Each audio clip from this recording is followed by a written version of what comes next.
en millares de años nunca cayó. Reconoced pues con todo vuestro corazón y con toda vuestra alma que no ha faltado una palabra de todas las buenas palabras que el Señor vuestro Dios había dicho de vosotros.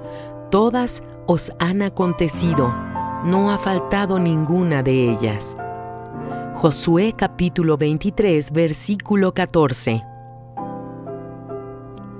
Ninguna promesa falló hasta hoy en la vida de aquellos que creen, ni una sola, y no será hoy que alguna fallará. Todas las promesas se cumplirán y continuarán cumpliéndose en su vida, siempre que usted se mantenga con su fe en actividad.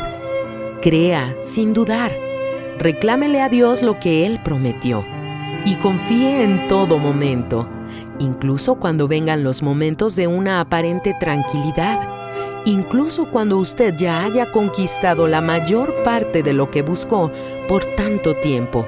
Continúe poniendo en práctica su fe como al comienzo. No se permita enfriarse, no se permita vivir por otra cosa que no sea su fe, porque está escrito que el justo vivirá por la fe. Es eso lo que Dios espera, y es su responsabilidad mantener esa llama encendida. Mantener esa llama encendida para garantizar el cumplimiento de todas las promesas. Todas las promesas ya están programadas para cumplirse en la vida de aquel que cree, pero las promesas solo se cumplirán si la persona permanece en la práctica de la palabra de Dios y mantiene la comunicación directa con Él.